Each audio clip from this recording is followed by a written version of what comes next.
Hello, welcome to Bible study time and welcome to my quiet time Bible study. This is the time where I invite you to come and join me in the comfort of my prayer room where I share different topics and research with you to do with the Holy Hebrew Bible, the word of the Most High Creator God. And my Hebrew name is Ahava. I just want to apologize in advance if you hear the furnace going on and off. It's super cold here in Toronto. We just got another snowstorm. It seems like they're never ending this year, so definitely have to have the heat blasting. I have received some of your messages regarding, whether or not I was going to post a video last time. I did post a little sort of message on the community tab of this channel last week, just mentioning that, I wouldn't be recording a video until the next week, but I realize that a lot of you don't look there, but I do encourage you to look there if you're wondering where I am.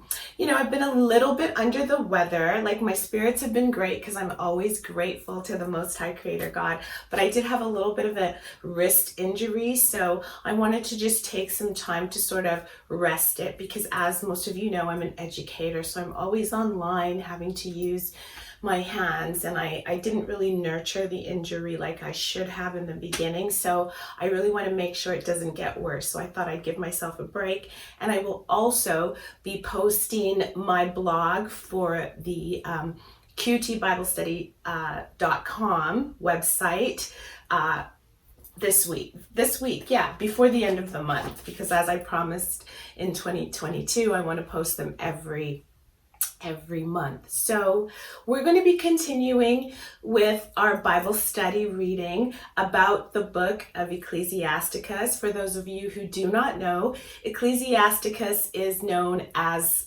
Sirach as well, or the wisdom of Sirach. It is an apocryphal book.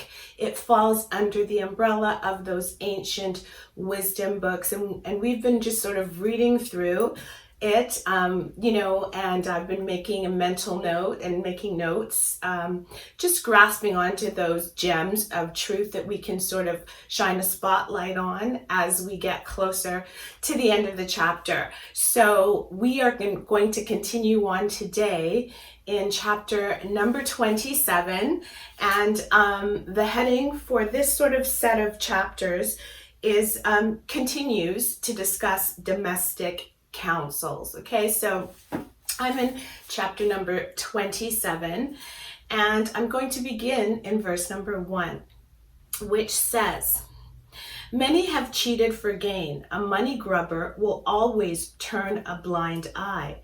As a peg is fixed in the joint between stones, so dishonesty squeezes in between selling and buying. Unless a person holds resolutely to the fear of the Most High, his house will soon collapse in ruins. Shake a sieve, and the rubbish remains.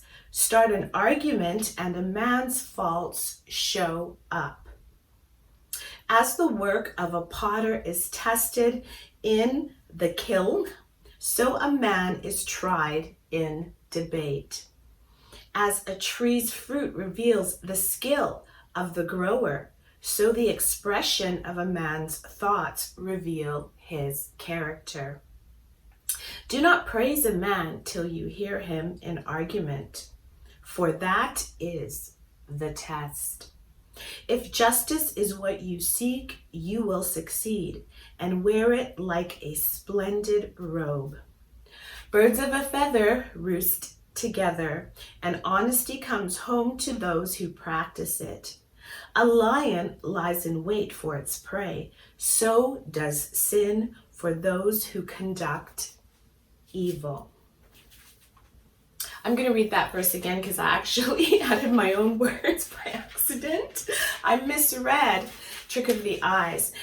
Verse number 10 of chapter 27, it says, "A lion lies in wait for its prey, so does sin for those whose conduct is evil."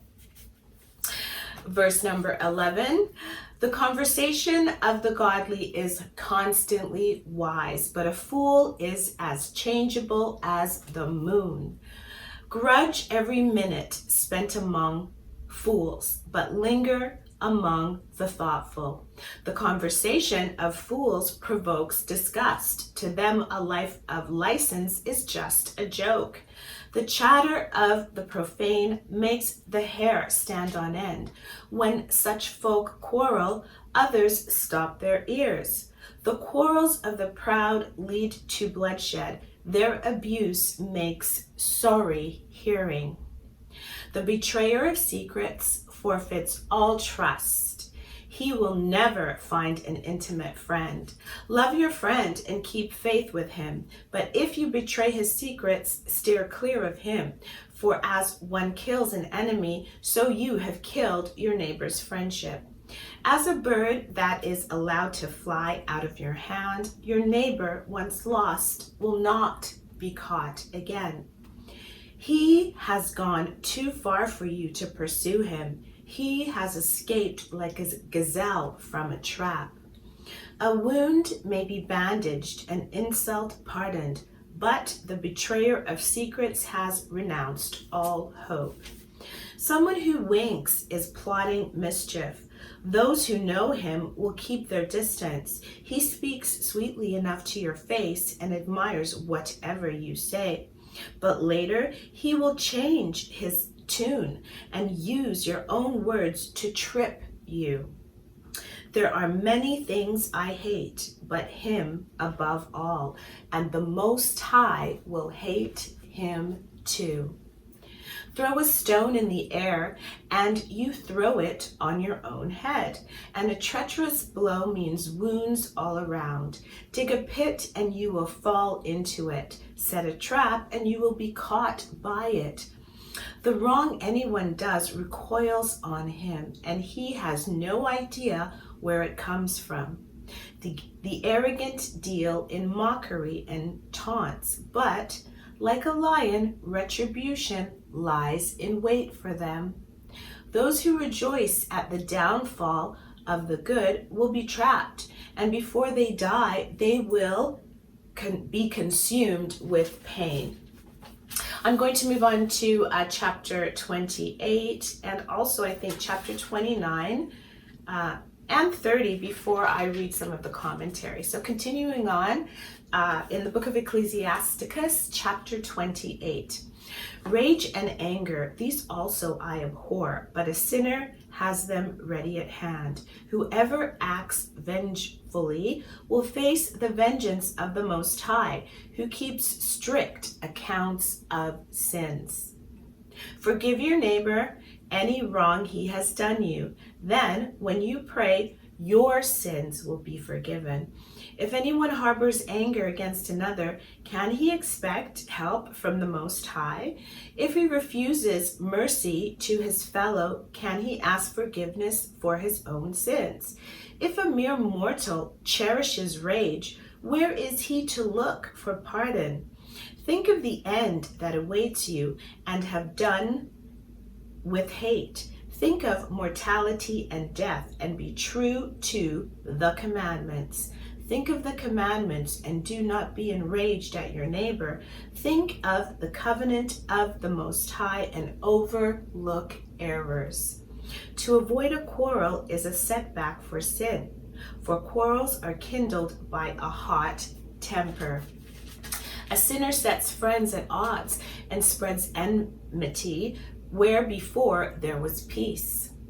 The more fuel, the fiercer the blaze, the more stubborn the defense, the fiercer the fight. The greater a person, the greater his anger. The more his wealth, the higher his temper will flare. A hasty dispute kindles a fire. A hasty quarrel leads to bloodshed. Blow on a spark to make it glow, or spit on it to put it out. Both results come from your mouth. Curses on tale-bearing and duplicity for they have been the ruin of many who were living peaceably. A third party's talk has wrecked the lives of many and driven them from country to country. It has destroyed strong cities and overthrown the houses of the great.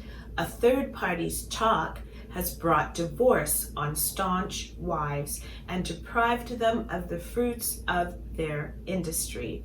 Whoever heeds it will never again find rest or live in peace of mind. The lash of a whip raises wheels, but the lash of a tongue will break bones. Many have been killed by the edge of the sword, but not so many as by the tongue. Happy are they who are sheltered from its onslaught, who have not been exposed to its fury, who have not borne its yoke or been chained with its fetters. For its yoke is of iron, its fetters are of bronze. The death it inflicts is a horrible death. Better the grave than the tongue, but it has no power over the God-fearing. They cannot be burnt in its flames. Rather, those who desert the Most High fall victim to it. Among them it will blaze up and never be quenched. It will launch itself against them like a lion and tear them like a leopard. As you enclose your garden with a thorn hedge, and as you tie up securely your silver and gold, so weigh your words and measure them, and make for your mouth a door that locks. Take care you are not tripped by your tongue to fall before a waiting enemy. And before I continue, I just want to read a little bit of commentary, and I actually just ended up in chapter number 28. So we'll continue in a moment with chapter 29. But the commentary talks about focusing on the end of chapter 26 to chapter 27. Dishonesty destroys the merchant just as the peg driven between the stones is the first step in tearing down the house. And betraying secrets has irresistible results, but then it contrasts it with the previous verses that we read last week, which says that broken friendships can be restored. So I found that to be very interesting when I was reviewing this. Also, it talks about the fact that, and highlights the point that human forgiveness is a prerequisite to receiving the Most High's forgiveness. And we can actually compare this to the book of Leviticus chapter 19, verse 18, and Matthew chapter 5, verse 7, and verses 24 and 23, and Mark chapter 11, verse 25. And those verses, those scriptures that I just mentioned, highlight the importance of forgiveness. Okay, continuing on, just reading a little bit more of the commentary. It talks about,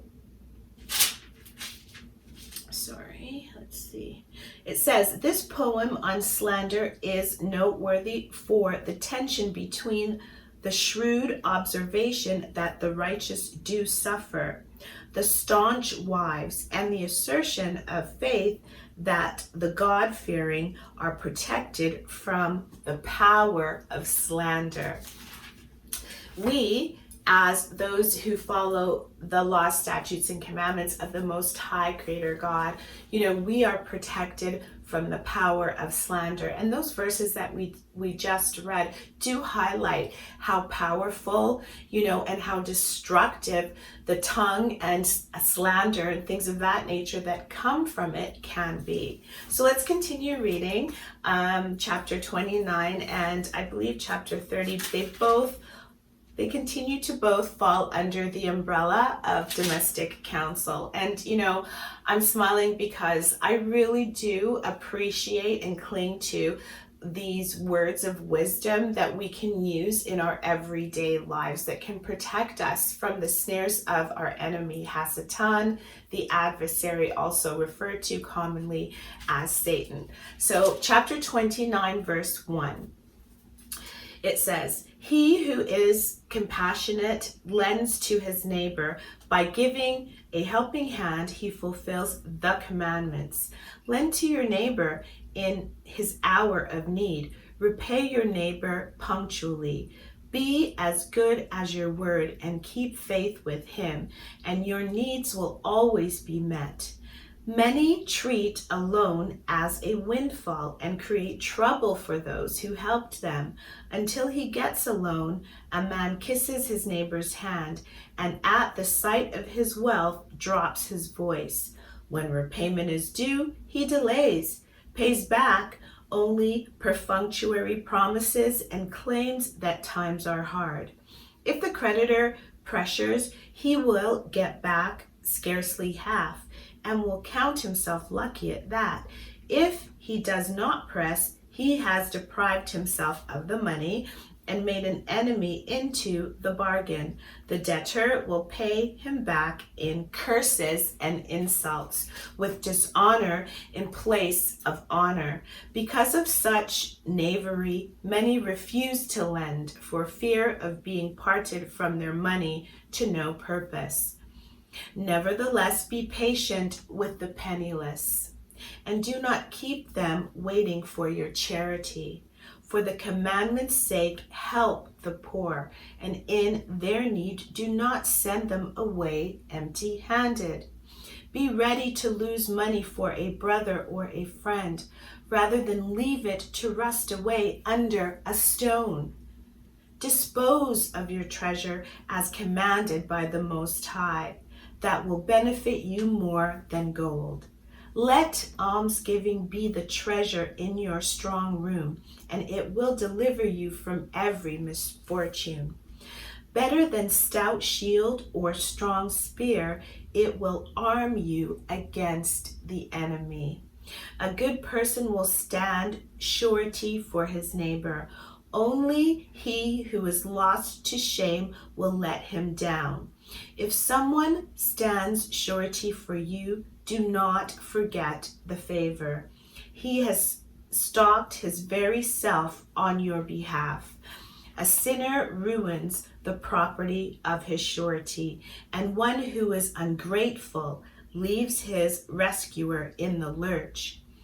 Standing surety has overturned the prosperity of many and wrecked them like a storm at sea. It has driven people of influence into exile and set them wandering in foreign countries.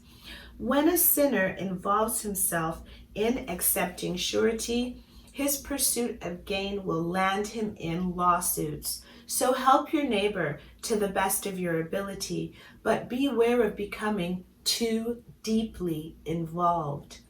The basis of life is water, bread, and clothing, and a home with decent privacy. Better the life of the poor in his own hut than a sumptuous banquet in someone else's house. Rest content with whatever you have, be it much or little, and do not become known for living on hospitality. It is a miserable life going from house to house, keeping your mouth shut because you are a visitor. Without thanks, you play the host and hand round the drinks, and into the bargain must listen to things that rankle. Come here, you stranger, and lay the table. Where you have there, hand it to me. Be off, stranger. Make way for a more important guest. My brother has come to stay, and I need the guest room. Two things a sensitive person finds hard to bear: criticism at home and abuse from a creditor. Now, before we move on to chapter 30, I just wanted to highlight a little bit from the commentary regarding chapter 29.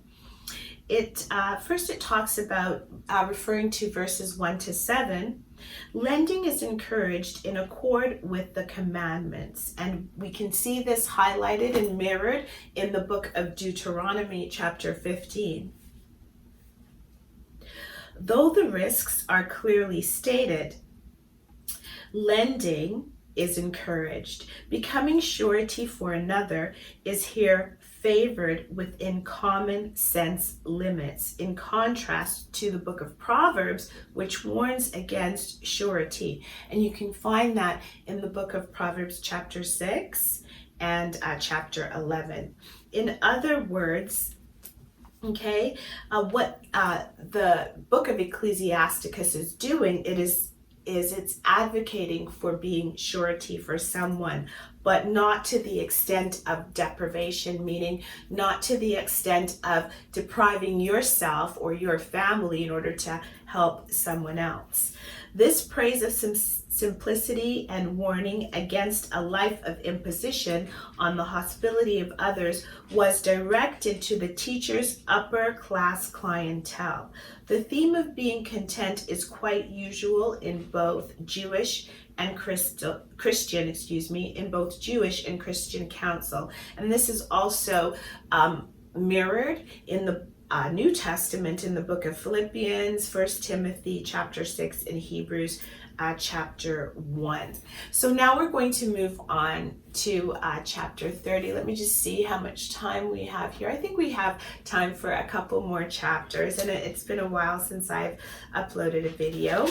So yeah, we're going to continue to chapter 31 and 32 as well, time permitting. So let's begin in chapter 30, and I think we'll be talking about children here, or Ecclesiasticus will be talking about children. I'm only reading. So beginning in verse number 1 of chapter 30, a man who loves his son will not spare the rod, and then in his old age he may have joy of him. He who disciplines his son will find profit in him and take pride in him among his acquaintances. He who educates his son makes his enemy envious and will boast of him amongst friends. When the father dies, it is as if he were still alive, for he has left behind a copy of himself. During his lifetime, he saw and rejoiced, and on his deathbed, he had no regrets. He has left an heir to take vengeance on his enemies and to repay friends for their kindness. A man who coddles his son will bandage every scratch and be on tenterhooks at every cry. An unbroken horse turns out stubborn, and an unchecked son turns out headstrong. Pamper a boy and he will shock you. Join in his games and he will grieve you. Do not share his laughter, or you will share his pain and end by grinding your teeth. While he is young, do not give him freedom or overlook his errors. While he is young, break him in and beat him soundly while he is still a child. Otherwise, he may grow stubborn and disobedient and cause you distress. Discipline your son and take pains with him, or he may affront you by some disgraceful act. Better to be poor and healthy and fit than to be rich and racked by disease. Health and fitness are better than any amount of gold, and vigor of body than boundless prosperity. There is no wealth to compare to bodily health, no joy to surpass gladness of heart. Better death than life, a life of misery, eternal rest than a long illness. Delicacies heaped before someone with no appetite are like offerings of food placed on a tomb. What use is a sacrifice to an idol which can neither taste nor smell? So it is with one afflicted by the Most High. He gazes at the food before him and groans. as a eunuch groans as he embraces a virgin. Do not abandon yourself to grief or go out of your way to distress yourself. A merry heart keeps a person alive, and joy lengthens his span of days. Indulge yourself, take comfort, and banish grief far from you. For grief has been the death of many, and no advantage ever came of it. Envy and anger shorten life, and anxiety brings premature old age. He who has a light heart has a good appetite and replenishes the food he eats. So before we move on to, I believe it will be the last chapter, chapter 31, I just wanted to read the commentary about chapter 30 and share some thoughts with you as well. Now, of course, chapter 30, as we just read, began with the concept of raising children, talking about discipline and education, and how they will enable a child to carry on the family traditions. Even when it comes to taking vengeance. And, I know a lot of people think, oh, that's so violent, and they talk about how the Old Testament is reflected of a violent God and the New Testament is of a loving God. But we have to remember, as believers, followers of the way, Yeshua Christ, we have to remember that God does not change. And if his holy word says that he's a God of war and he takes vengeance, we have to remember that he's also a God of justice, and he is perfection. So there's nothing that, he does that is not good. Okay? So it's not a sin, if the Most High commands, like when he commanded the Israelites to do certain things, it's not a sin. Okay, just continuing on, as I was mentioning, the chapter highlights, taking vengeance or teaching your children to take vengeance on your enemies, which also mirrors, the Most High commanding the Israelites in the Old Testament to do the same. Okay. Now, when it comes to discipline, talks about the fact that disciplining your child is actually the benefit of the parent.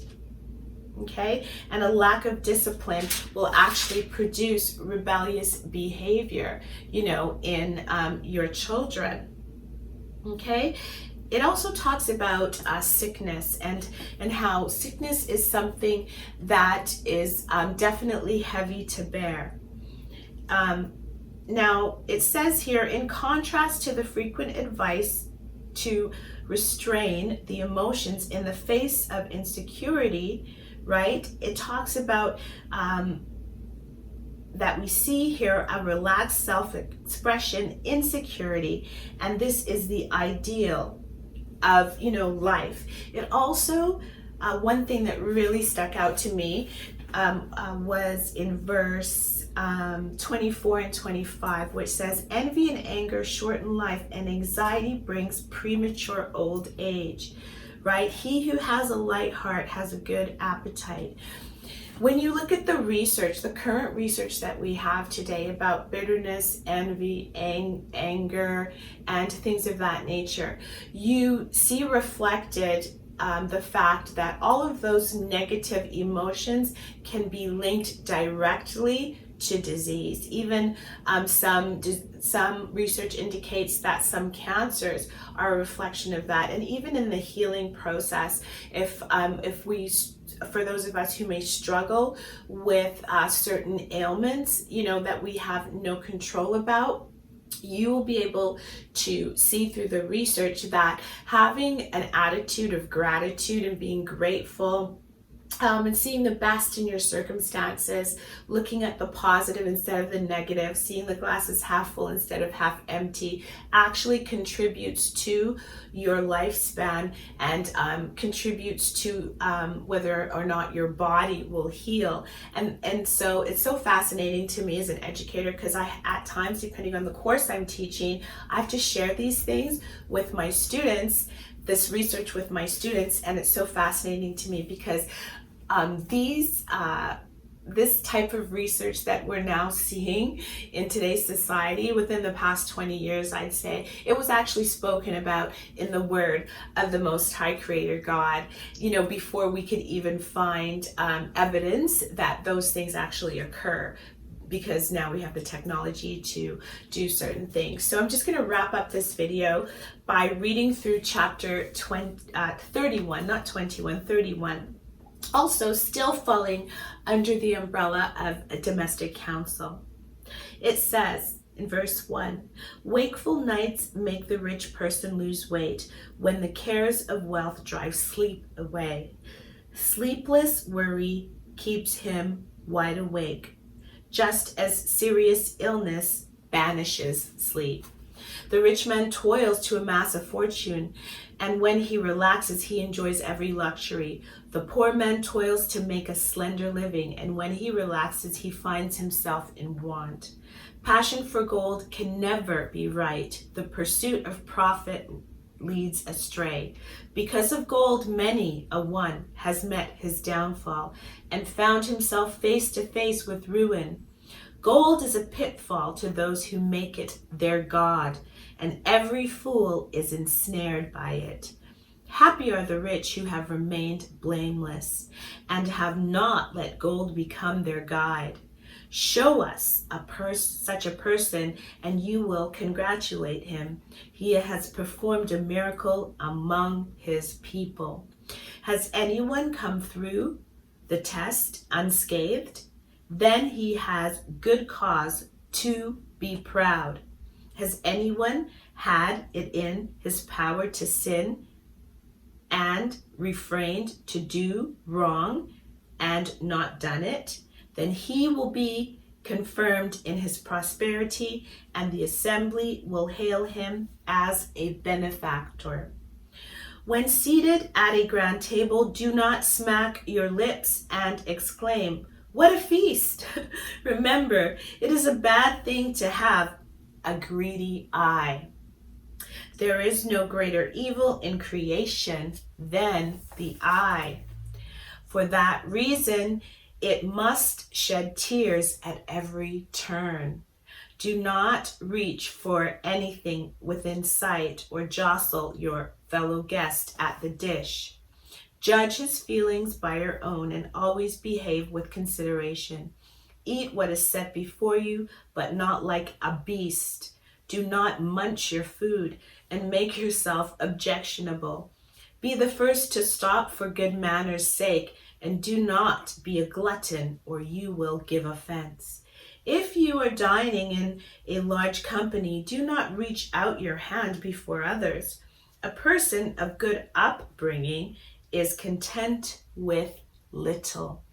So when he goes to bed, he is not short of breath. The moderate eater enjoys healthy sleep. He rises early, feeling refreshed, but sleepiness, nausea, and colic are the lot of the glutton. If you cannot avoid overeating at a banquet, leave the table and find relief by vomiting.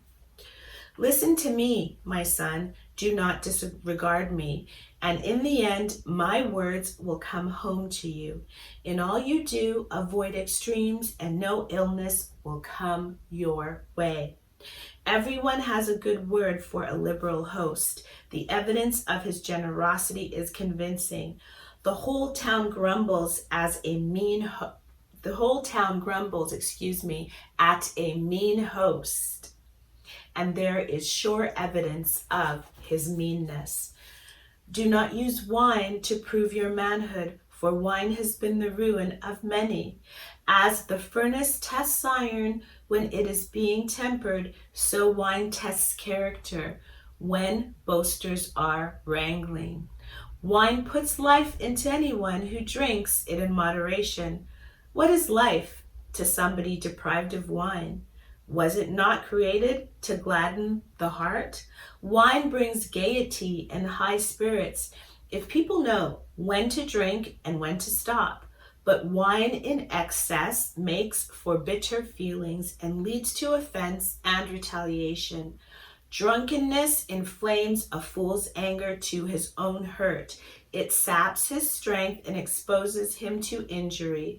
At a banquet, do not rebuke your fellow guest or make him feel small while he is enjoying himself. There is no time to upbraid him or pester him to pay his debts.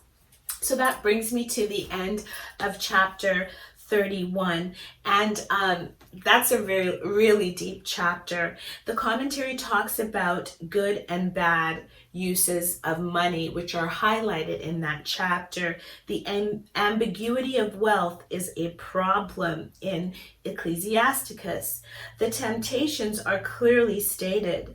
The rhetorical question seems to expect the answer no, yet financial security is the proper reward for righteousness. Then it goes on to speak about the subject of etiquette, which is definitely something that I value.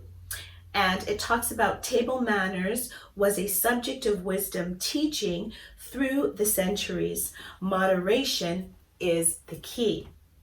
This is a form of the golden rule, and you can compare some of the books in the 66 book canon, such as Matthew chapter 7. And then also it talks about the liberal host being ideal, right? And then it goes on to speak about wine, which tests character, is not to be avoided but rightly used. For Ecclesiasticus, life was full of those types of tests, and this is what's sort of highlighted, all throughout the book, right? The good effects of wine point up the motive of enjoying the moment, right? And we can actually compare it to the previous chapter. So this brings me to the end of the Bible study reading, Bible study for today. I want to thank you so very much for joining me on this journey of just kind of reading through this apocryphal book, which I absolutely enjoy because, as I previously mentioned, I was not raised reading these books, and so this is one of the ones I wanted to share on my channel for those of you who might be considering actually reading some of the apocryphal books. I'm going to be recording some more readings within the next few weeks, and I want to thank you for joining me once again. And I also want to remind you that the Most High Creator God of the universe loves his children.